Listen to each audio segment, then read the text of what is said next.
खान माशाल्लाह, मैं पहले भी मिल चुका हूँ खान को, पहले भी तो मिला हूँ। खान माशाल्लाह फुल अपनी स्पिरिट्स में है। खान साहब जो है वो बिल्कुल, उनको सिर्फ एक ही फिक्र है कि जो पाकिस्तान में हालात चल रहे हैं, जो पाकिस्तान में कानून के साथ जो खिलवाड़ हो रहा है, पाकिस्तान के जो आइन के साथ खिलवाड़ हो रहा है, पाकिस्तान का आइन बार बार तोड़ा जा रहा है, और पाकिस्तान में बारहा कहने के बाद कि पाकिस्तान में, इसलिए हमने कहा था कि हम EVM के थ्रू इलेक्शन कराएंगे, और यही पार्टियाँ उस वक्त के खिलाफ थी, क्योंकि इन्होंने धांधली करके ही आना है। इनको जब कोई लाएगा धांधली करा के लाएगा, अवाम इनको वोट नहीं देती है, और ये उसके खिलाफ थे। आज साबित हो गया पूरी कौम को। दूसरी बात यह है कि इमरान खान साहब को जो ज़्यादा परेशानी है वो है कि जिस तरह मुल्क जा रहा है अब, और इस तरह पहले खान साहब की हुकूमत का टाइम भी आप देख लें, उसके बाद का इनके आप 2 साल देख लें, फिर ये 8 महीने ये जो कायम मकाम हुकूमत का एडवेंचर, वो जो आपने देखा, आज मुल्क को कहाँ ले गए हैं। तो ये नाअहल है।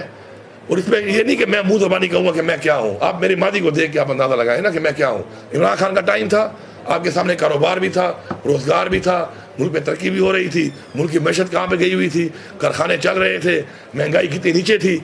उसके जाने के बाद ये नए लोग आए हैं, तो उसी मुल्क को उन्होंने क्या कर दिया। तो इमरान खान को ज़्यादा जो है वो परेशानी ये है कि मुल्क जिस तरफ धीरे जा रहे हैं, तो फिर ये निकम्मे रस्सी फिर बिठा दिए गए हैं। तो ये तो मुल्क कहीं ऐसी जगह पर ना खड़ा हो जाए कि हम फिर उसके बाद पूरी कौम मिल के निकालना भी चाहे तो